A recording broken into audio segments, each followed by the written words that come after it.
नमस्कार, मैं गोविंद जोशी आप सभी का स्वागत करता हूं वन इंडिया हिंदी के इस स्पेशल वीडियो में, जहां पर आज हम बात करेंगे। इंडियन टीम आज बांग्लादेश के खिलाफ टेस्ट सीरीज़ की शुरुआत कर चुकी है, जहां पर इंडियन टीम के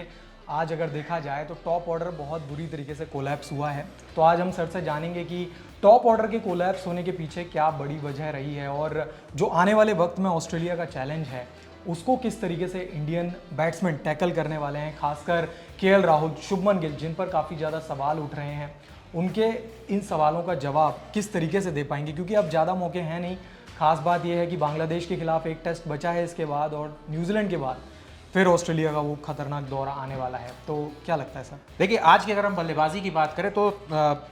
अगर आप डिसअपॉइंटमेंट की बात करें तो शुरुआत से ही हुई। कप्तान रोहित शर्मा 6 रन बना करके काफ़ी जल्दी पवेलियन लौट गए।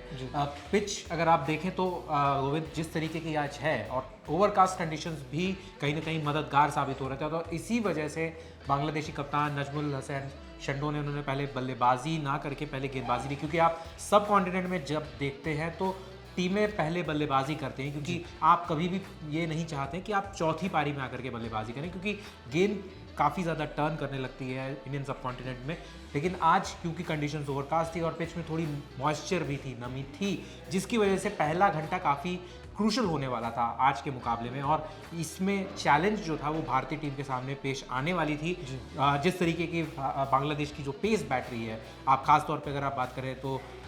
हसन ने जिस तरीके से गेंदबाजी की, उनको साथ बहुत अच्छी तरीके से दूसरे छोर से भी मिल रहा था, लेकिन हर किसी को मालूम था कि अपनी हाइट का अच्छा फ़ायदा वो निकाल सकते हैं, डेक को अच्छा हार्ड हिट करते हैं। इन फॉर्म गेंदबाज हैं पाकिस्तान में, बेहद शानदार गेंदबाजी करके वो आ रहे हैं भारत। तो चैलेंजेस थे भारतीय बल्लेबाजों के सामने, और आप घर पर खेल रहे हैं तो आपसे उम्मीद ये की जाती है कि आप इन चैलेंजेस पर खरे उतरेंगे और ज़्यादा बेहतर बल्लेबाजी आप दिखाएंगे, परिपक्वता दिखाएंगे, मैच्योरिटी दिखाएंगे शुरुआत के 1 घंटे में, जो देखने को नहीं मिला। चाहे आप रोहित के मोड ऑफ डिस्मिसल की बात कर लें, उसके बाद विराट कोहली भी लगभग उसी तरीके से आउट हुए जिस तरीके से हम उनको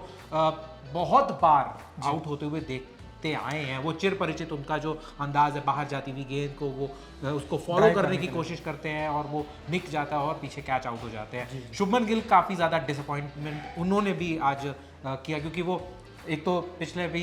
दिलीप ट्रॉफी में हमने देखा था कुछ उनके बल्ले से खासा अच्छा प्रदर्शन नहीं आया था। आज आना भी काफ़ी जल्दी हो गया, ऊपर से टीम के उप कप्तान भी अब नियुक्त कर दिए गए हैं, तो थोड़ा प्रेशर ज़रूर उनके ऊपर था, और उस प्रेशर में कहीं ना कहीं वो जो लेग स्टंप से बाहर जाती हुई गेंद जो महमूद की थी उसको उन्होंने टच करने की गलती की और खामियाजा भुगता। एक सिंपल सा कैच लिटन दास को पीछे विकेट के मिल गया, तो और खाता भी नहीं खोल पाए, तो उसकी वजह से उनकी काफ़ी ज़्यादा ट्रोलिंग भी हो रही है। लोग बोल रहे हैं कि ये तो इंडिया के बाबर आजम हो गए हैं, बार बार लगातार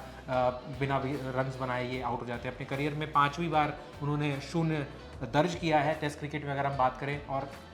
हाल फिलहाल में अगर हम देखें तो प्रदर्शन उनका तो बेहतर ही रहा है, क्योंकि आखिरी टेस्ट मैच जो भारत ने खेला था उसमें उनके बल्ले से शतक आया था। जी, तो और दूसरा ये भी है कि शुभमन गिल ही नहीं, बाकी और भी बल्लेबाजों पर सवाल उठ रहे हैं। खास बात यह है कि ऑस्ट्रेलिया के खिलाफ जो अब सीरीज़ आने वाली है उससे पहले 3 टेस्ट बचे हुए हैं, जिसमें एक बांग्लादेश के खिलाफ दूसरा टेस्ट खेलेंगे जो कि कानपुर में होगा। इसके बाद न्यूजीलैंड की सीरीज़ है जो कि अक्टूबर एंड के आसपास शुरू हो जाएगी, और अब ये 3 टेस्ट मैच हैं, और यहाँ से फिर उसके बाद बॉर्डर गावस्कर ट्रॉफी का वो सफ़र जो कि पर्थ से शुरू होगा, और वहाँ पर देखना होगा कि किस तरीके से टीम इंडिया अपना पर्थ में जो सबसे बड़ा टेस्ट होने वाला है, बाउंस पेस। और ख़ास बात यह है कि आप पुजारा और रहाणे के साथ इस बार नहीं जा रहे हैं, जैसा कि इंडिया का मैनेजमेंट दिख रहा है कि पुजारा रहाणे को ये लोग बाहर कर चुके हैं ऑलमोस्ट, और सरफराज जो खान है, इसके अलावा श्रेयस अय्यर हैं, इन पर ज़्यादा तवज्जो दी जा रही है। तो एक इनएक्सपीरियंस मिडिल ऑर्डर के साथ ऑस्ट्रेलिया के दौरे पर जाएंगे तो वहाँ पर कितना बड़ा चैलेंज रहना है। देखिए, इनएक्सपीरियंस तो ज़रूर दिख रहा है, और आज भी अगर आप बांग्लादेश की बात करें तो बेहद शानदार उन्होंने गेंदबाजी की, कसी लाइन और लेंथ पर गेंदबाजी की है, जिसका फ़ायदा उन्हें मिला है। टॉप 6 अगर आपके पहले ही दिन पर घर पर अगर आप खेल रहे हैं, डे 1 पर अगर चले जाते हैं, पवेलियन में वापस हो जाते हैं, तो ये आपके लिए कहीं ना कहीं एक शर्मनाक बात है। और विपक्षी टीम जो विजिटिंग साइड है उसके लिए एक बहुत बड़ा साइकोलॉजिकल एडवांटेज भी मिलता है गोविंद, कि आपके जो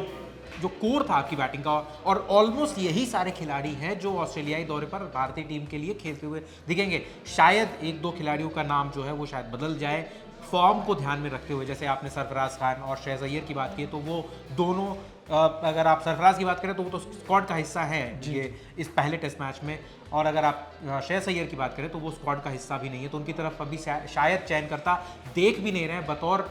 रेड बॉल क्रिकेटर। और अगर ऐसे में वापसी करनी है उनको तो दिलीप ट्रॉफी में बेहतर प्रदर्शन करना पड़ेगा, और साथ के साथ जो एग्जिस्टिंग स्क्वाड है भारतीय टीम का, जो बांग्लादेश के खिलाफ खेलेगा या फिर जो न्यूजीलैंड के खिलाफ जो बल्लेबाजी करने के लिए उतरेगा, उनका प्रदर्शन कैसा रहेगा, तो फॉर्म को ध्यान में रख करके ऑस्ट्रेलिया के लिए जब टीम पिक होगी तब देखना दिलचस्प होगा। लेकिन अभी अगर आप देखें तो जाहिर तौर पर भारतीय बल्लेबाजी, अगर आप टॉप ऑर्डर की बात करें, जाहिर तौर पर हम ये कह सकते हैं कि ये पहला मुकाबला है, लेकिन पहले मुकाबले से आपको एक स्टेटमेंट जो सेंड करना था वो आप नहीं सेंड कर पाए हैं। पहला मुकाबले का पहला दिन था और आपको कहीं ना कहीं डोमिनेट करना चाहिए था। शायद अगर ये टॉप 4 में से कोई 2 खिलाड़ी अगर खड़े होकर के ज़्यादा बेहतर बल्लेबाजी करते, ऋषभ पंत ने अच्छी बल्लेबाजी की, 39 रन की, उन्होंने अच्छी नॉक ज़रूर खेली, लेकिन वो शॉट सिलेक्शन उनका भी कहीं ना कहीं कटघरे में आता है। सेम गोज टू यशस्वी जायसवाल, 50 बना चुके थे, आंखें जम चुकी थी, और इस नॉक को उनको बड़ा करना था क्योंकि ऑलरेडी 5 खिलाड़ी आपके पवेलियन जा चुके थे। अच्छा सर, मेरा इसमें एक और सवाल है, विराट कोहली के पास कितना बड़ा मौका था आज? विराट कोहली जो कि घर पर वापसी कर रहे थे, जो रूट, स्मिथ और केन विलियमसन जो कि फैब 4 की रेस में सबसे आगे जा चुके हैं। विराट कोहली पिछले कुछ वक्त से हमने देखा सीरीजें नहीं खेल रहे थे, और आज उनके पास मौका था कि बतौर खिलाड़ी एक टेस्ट में जो वर्चस्व अभी उनका बचा हुआ है उसको हासिल करने का। देखिए बहुत बड़ी बात थी, और उम्मीद करेंगे दूसरी पारी में जब विराट कोहली खेलने के लिए आए तो एक बड़ी पारी देखने को मिले। बांग्लादेश के खिलाफ प्रदर्शन की अगर आप बात करें तो काफ़ी पसंद करते हैं इनके खिलाफ खेलना, और स्पेशली जब बांग्लादेश के स्पिनर्स आपको चैलेंज करते हैं, लेकिन यहाँ पर आप आउट हो रहे हैं फास्ट बॉलर्स के विरुद्ध, तो ये भी थोड़ा सा उनके फेवर में बात नहीं जाती है। ज़रूर उम्मीद करेंगे अगली पारी में विराट के बल्ले से थोड़े बेहतर रन्स आएँ, और जो आप जो रूट और केन विलियमसन और स्टीव स्मिथ, इन सब के साथ जो कंपैरिजन है, ये फैब 4 की जो चर्चाएं बार बार चलती रहती हैं, इस रेस में हमने देखा है कि जो रूट ने पिछले 3-4 सालों में जिस तरीके से बहुत तगड़ी छलांग लगाई है, और उनको क्लोजली अगर आप फॉलो करने की बात करें तो ना विराट कोहली फॉलो कर पा रहे हैं, ना स्टीव स्मिथ कर पा रहे हैं। इनफैक्ट केन विलियमसन इस रेस में काफ़ी आगे होते जा रहे हैं क्योंकि निरंतरता, कंसिस्टेंसी उनकी बल्लेबाजी में ज़्यादा देखने को मिल रही है। तो जाहिर तौर पर आगे जो बाकी के जो घरेलू टेस्ट मैचेस हैं, एटलीस्ट 2 से 3 शतक विराट के बल्ले से आने चाहिए। दिग्गज खिलाड़ी हैं लेकिन काफ़ी पिछड़ रहे हैं अगर उनके टेस्ट परफॉर्मेंसेस की हम बात करें, जो रूट की अगर आप के साथ कंपेयर करते हैं। और जो रूट की खासियत यही रही है कि वो अपने घर पर लगभग हर मुकाबले में वो एक शतक या दोहरा शतक जड़ते चले आ रहे हैं। अच्छा सर, यहाँ पर ऋषभ पंत पर भी काफ़ी ज़्यादा सवाल पूछे जा रहे हैं। ऋषभ पंत जो कि वापसी कर रहे हैं इंडियन टीम में, और काफ़ी अच्छा वो खेले हैं, एक इंटेंट उन्होंने शो किया है कि आने वाले वक्त में वो इसी तरीके से खेलेंगे, फियरलेस क्रिकेट खेलेंगे। आज उन्हें ऊपर लाया गया था और वहाँ पर उन्होंने काफ़ी फियरलेस क्रिकेट खेला, फियरफुल क्रिकेट खेला, तो अब उस पर क्या कहना चाहेंगे? देखिए ऋषभ पंत, सबसे बड़ी बात है 632 दिनों के बाद उनकी वापसी हुई है टेस्ट क्रिकेट में, और जैसी शायद वापसी की उम्मीद की थी लगभग वैसी ही है, कमोवेश। अगर एक 50 आ जाता तो शायद ज़्यादा खुशी होती, क्योंकि जिस तरीके की नॉक या जिस तरीके का उनका ओवरऑल प्रदर्शन चल रहा था वो देख करके ऐसा ज़रूर महसूस हो रहा था कि आज एक बड़ी पारी आएगी, क्योंकि शॉट्स उनके नेचुरल हैं, वो नेचुरली अपने शॉट्स खेल रहे थे, डोमिनेट वो खुद कर रहे थे, गेंदबाजों को अपने ऊपर चढ़ने नहीं दे रहे थे, अच्छी लग रही थी। लेकिन शायद वो लंच के तुरंत बाद आने की वजह से कहीं ना कहीं जो कंसंट्रेशन का जो लैप्स था वो got the better of him, और महमूद को उस वजह से एक फ़ायदा मिला क्योंकि वो एक इन्फॉर्म गेंदबाज थे, उनको शायद एक अच्छी गेंद फेंकनी थी, उसके जस्ट पहले एक अच्छा ही कट करके उन्होंने चौका भी लगाया रखा था, और ऑलमोस्ट सिमिलर शॉट खेलने की कोशिश में उन्होंने अपना विकेट गंवा दिया। उस शॉट को जब उन्होंने अटेम्प्ट किया तो थोड़ा ज़्यादा दूर से खेला था, तो बॉल की रीच में पूरी तरीके से नहीं आया था। तो गेंदबाज को आपको क्रेडिट देना पड़ेगा जिस तरीके से उन्होंने अपने जाल में फंसाया ऋषभ पंत को। लेकिन शायद एक बड़ी पारी ज़रूर आ सकती थी ऋषभ पंत के बल्ले से। हमने देखा था जब पिछला टेस्ट मैच उन्होंने खेला था तो यही ऑपोजिशन थी, लेकिन वो बांग्लादेश में खेला था जहाँ पर उन्होंने काफ़ी क्रूशल नॉक्स खेले थे, परफॉर्मेंसेस बहुत ही अच्छे थे उनके। आज शायद एक ज़रूर उससे आगे की एक बेहतर नॉक हो सकती थी, और शायद अगर ऋषभ पंत लंबी पारी खेलते तो भारतीय टीम अपने आप को बेहतर पोजीशन में भी आज के मुकाबले में दिन के खेल के अंत तक पा रही होती, जो देखने को नहीं मिला। बिल्कुल, और हसन महमूद की तारीफ करनी होगी, किस तरीके से उन्होंने कमाल की गेंदबाजी की। टेस्ट फॉर्मेट उनका फॉर्मेट नहीं है, लिमिटेड ओवर में अक्सर हमने देखा है कि वो बांग्लादेश के लिए खेलते हैं। 2020 में डेब्यू किया था, टेस्ट में इसी साल डेब्यू किया है, ज़्यादा टेस्ट खेले भी नहीं है। और ऐसे में हसन महमूद ने जिस तरीके से विकेट्स चटकाए हैं, 4 विकेट उन्होंने लिए आज के मुकाबले में और टॉप ऑर्डर को बुरी तरीके से आउट किया है। खास बात यह है कि गिल का विकेट उसमें था, विराट का विकेट था, जो कि रोहित उनके शर्मा, करियर का विराट कोहली, सब सारे के सारे पहले 4 बल्लेबाज जो थे वो उन्हीं के विक्टिम थे। तो इससे समझ में आता है कि अपनी काबिलियत पर काफ़ी ज़्यादा उनको भरोसा है और कप्तान ने उनको बहुत अच्छी तरीके से बैक भी किया।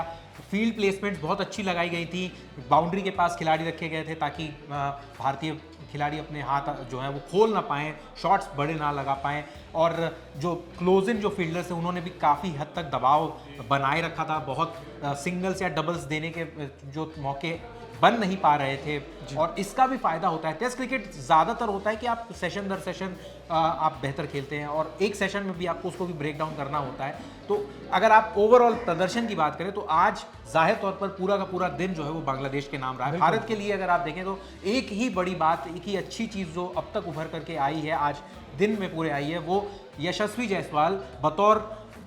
ओपनर, एक सलामी बल्लेबाज, एक और उन्होंने कहीं ना कहीं अपने प्रदर्शन में एक फैसेट ऐड किया है कि अगर उनके दूसरे छोर से अगर विकेट्स गिरते चले जा रहे हैं लेकिन वो उससे परेशान नहीं होंगे और अपना जो नेचुरल गेम है उसको खेलते हैं। जनरली वो डोमिनेट करके ही खेलते हैं, लेकिन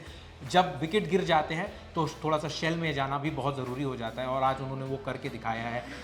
बट ओवरऑल अगर आप देखें तो यशस्वी जायसवाल इंडिया के लिए आज बैटिंग हाईलाइट थे, लेकिन वो 56 रन से शायद बेहतर वो 106 भी हो सकते थे। बिल्कुल, और यशस्वी जायसवाल ने काफ़ी अच्छी पारी खेली, ऋषभ पंत ने अपना इंटेंट दिखाया। तो इंडिया के लिए कहा जाए तो खराब तो था ही, लेकिन यशस्वी जायसवाल और ऋषभ पंत ये पॉजिटिव्स थे। अब देखना होगा कि इंडिया की टीम पहली इनिंग में कितने स्कोर तक पहुंचती है और सेकेंड इनिंग में क्या उन बल्लेबाजों की वापसी होती है जो आज फ्लॉप नजर आए। ये देखना दिलचस्प रहेगा। स्पोर्ट्स से जुड़ी तमाम खबरों के लिए वन इंडिया हिंदी के साथ बने रहें।